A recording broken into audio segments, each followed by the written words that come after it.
guys, welcome back to the channel. My name is Annette Gameco, and let's just say that I completely forgot to talk about this game. It's one of my favorite franchises ever, and I completely forgot this game was coming out. So let's talk about Digimon Survive.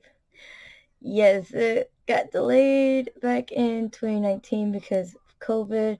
It was delayed to this year, and it was supposed to be a part of the 20th anniversary for the original run of the Digimon series as a whole, and it was going to be released then, but thanks to COVID, it got pushed back a couple years. So we're finally going to be getting it at the end of this month. We're going to be getting it July 29th for worldwide and July 28th for those who reside in Japan. Y'all lucky bastards gonna get it a fucking day ahead of the rest of us. So yeah, take it as you will.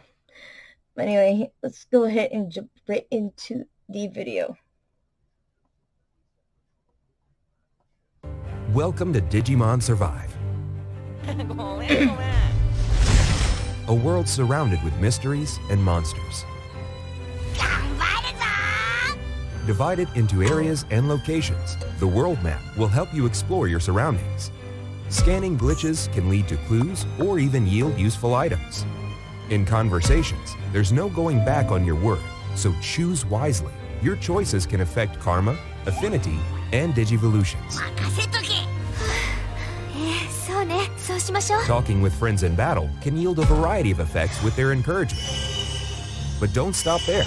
Conversing with the enemy can also prove useful. Answer correctly, and you could find yourself a new friend.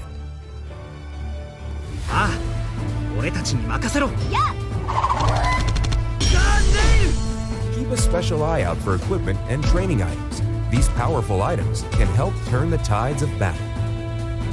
Utilize your positional awareness to dish out maximum damage. And when the going gets tough, there's an arsenal of tools to help ease the damage.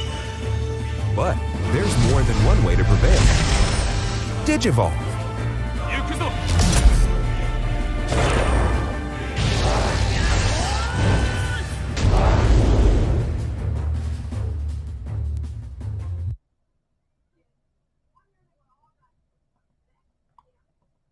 So that's like the newest thing that came out.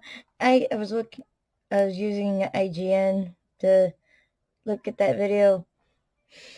They placed a little bit of commentary over the stuff going on in for the trailers and shit like that, so you get a deeper feel of what's actually going to go on in the games and shit like that.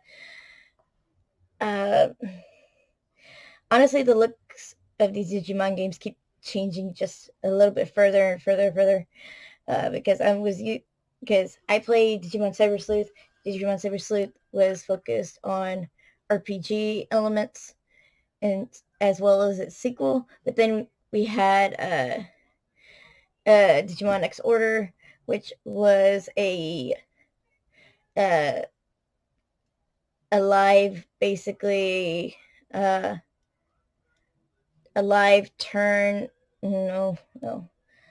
There's an open world sort of scenario where your actions and what you did with the Digimon could either improve what you did, improve the Digimon you got, but also if you did too much, you would also have to start back.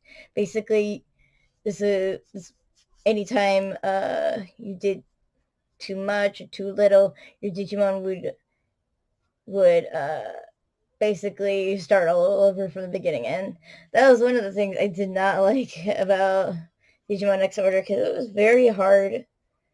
If you were trying to progress in the game, it was kind of difficult to progress properly in that game without a lot of grinding just to get your Digimon a certain place. Because as you try to progress through the world, There's a lot more champion Digimon, and it's very hard to get through there without at least your Digimon being very, very tough, very strong, shit like that. It's a very difficult game to get through. Like, I never finished the game. I never figured out how it ended. I actually never watched all the cutscenes for the game. So it's like I didn't know what was going on in that game, honestly.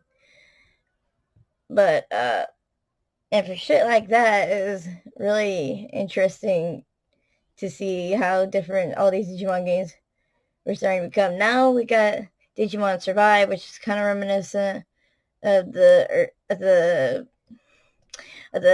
PlayStation Digimon games back back in the day. Like, it has the tiny little RPG graphics where you're basically doing it like Final Fantasy Tactics, moving your character, moving the Digimon around on the field, on the battlefield. This is basically what it looks is starting to look like. That's what it is looking like. It looks like it has RPG elements, but it looks more like a tabletop RPG rather than RPG of cyber sleuth. It's like I'm not complaining on that. It's just I'm so used to how it looks for cyber sleuth rather than doing the tabletop style. Because the tabletop style, it always got me, it always irritated me, and it always frustrated me because I played a few games that had that tabletop style where you had to move your character to battle enemies, and it always frustrated me to the fucking nth degree on that, because it's like I'm not good at this kind of situation. I'm not good with this kind of scenario, but it's like mm, let's see if it's gonna be better with this one, because the originals, I never really played the original three Digimon games, the Digimon World games. If you guys remember the Digimon World games, that's what I'm trying to make this conversation off of. Yeah, those were the ones that had the little tabletop style. You move your character across the board to fight and shit like that. But it's like, yeah, that's what basically this is, and that's what it's gonna be. I'm hoping the story is good. I have a bad feeling that, judging based on what you say, what you do in this game, that there's gonna be a lot of consequences to what your actions are actually gonna do. So if you're the reckless kind of person who who makes reckless decisions for games, you might end up actually getting some of the characters killed. And it's like, oh boy, that puts the pressure on you, because it's like you gotta make the choices accurate. You gotta be careful what you do, because if you could get the characters killed, and God knows how the order of actually killing the characters is for this game, because the fucking main character is not gonna fucking die. That's a given. If you actually get it to where the main character dies, and you just really did not try, or you did not it was like not worth it. It's like, I don't know. It's like, if you get to that point where you just manage to get the main character killed, it's like, this is fucked up, man. This is so fucked up. But anyway, this is looking to be a great game. I think it's gonna be a great game. I don't know if I'll play it. I love Digimon, but this one, after I played Digimon Next World, I did not kind of enjoy that one. So here's hoping Digimon Survive will turn my tide just a little bit, because the graphics on the game is a little almost storytelling kind of style. It's like it's got that little storybook detail to it.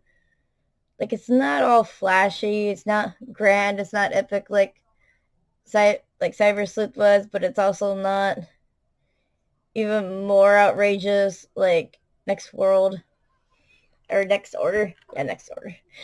But this one is looking to be pretty good. So here's hoping that it comes out great, it plays great, and it is great. As long as the characters do great and shit gets done good. I will definitely try to get it. I might try and get it later and try it for myself. I might, wait a little bit to see what people are saying about it because first impressions are always a good thing. Even though it's a Digimon game, you can't really screw up a Digimon game that hard. It'd be like it's screwing up a Pokemon game. Well, then again, nowadays Pokemon games have been screwing up so many times that people are actually kind of giving up on them. Like uh, Scarlet and Violet, half of my friends don't even want to buy the fucking game because it's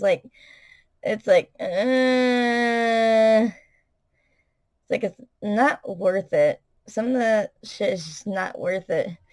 And so seeing this game is like, let's see definitely first. So I hope you guys enjoyed this video. Please come like and subscribe, and I'll see you guys next time. Bye bye.